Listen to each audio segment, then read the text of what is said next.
to Windows logo and R. After that, type %10%. Select one item and after that, type the Ctrl and A to select all.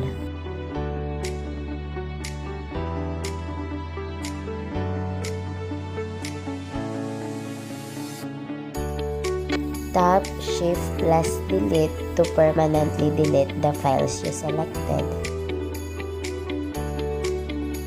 And tada! Your files are deleted.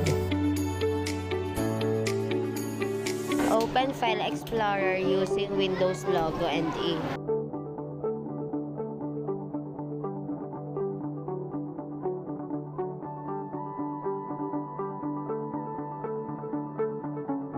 Tap this PC. Right-click the Acer C and click Properties.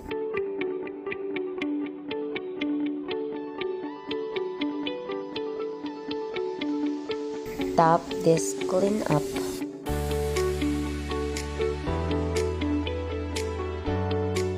Make sure that the files you want to delete has a check and after that, click OK.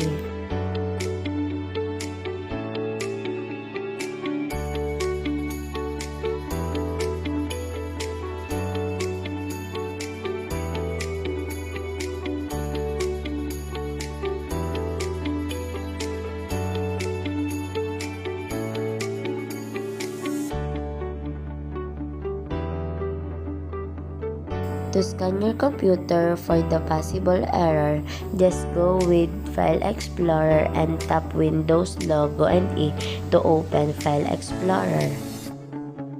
Go to this PC.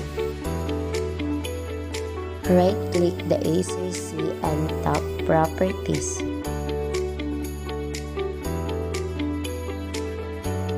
And after that, go to Tools and tap the check. Tap Scan Drive.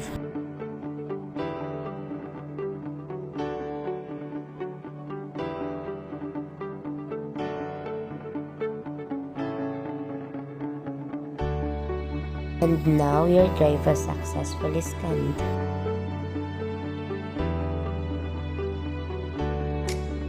Do as the same you did but in the fragmentation, tap the Optimize.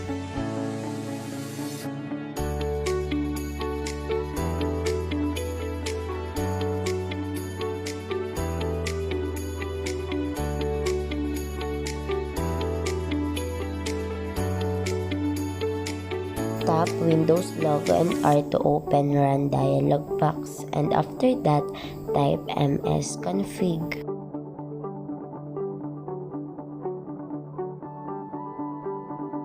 Go to Startup and tap the Open Task Manager and now you can enable and disable.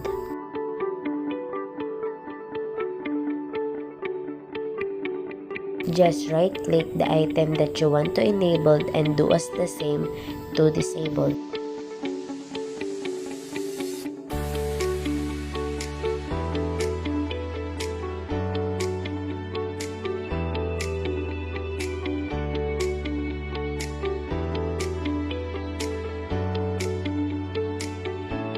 And after that, tap Restart to apply the changes on your computer.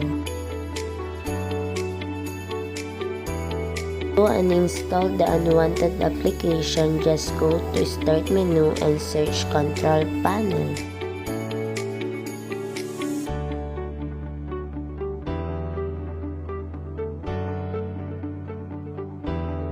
Search and install a program.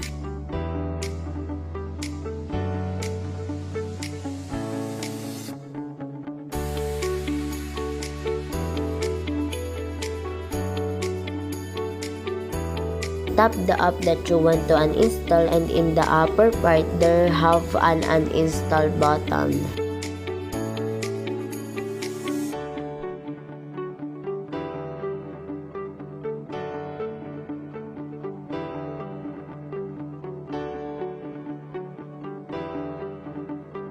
Delete internet temporary files, just search in Start menu the internet option.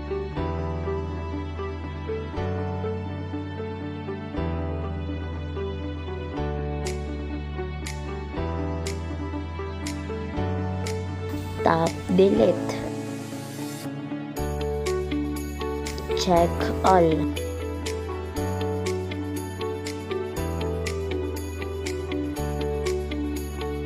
And after that, tap delete.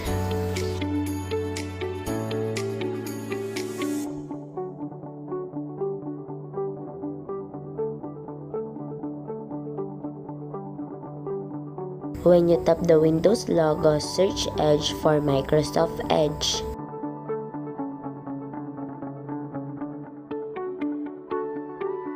Just search getintopc.com.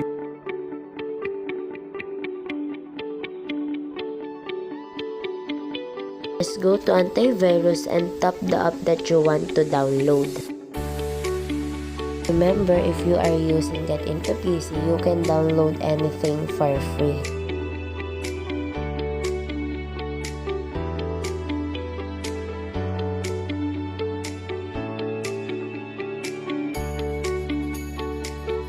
After you select the app that you want to download, just scroll up and find download.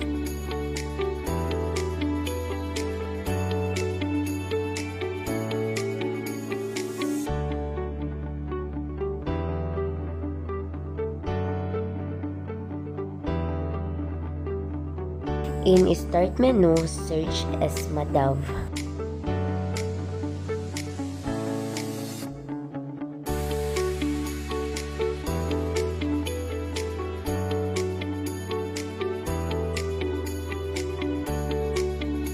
Go to scanner and tap Acer C and click the scan button. Now your computer is successfully scanned.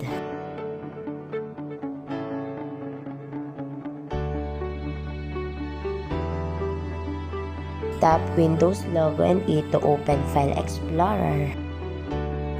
And after that, go to this PC to see your USB drive. Just right click the USB drive and scan with Mabagal.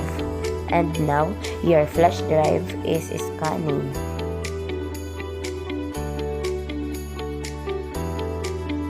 And after you scan your flash drive, you may now eject your flash drive. Just right click the USB drive and eject.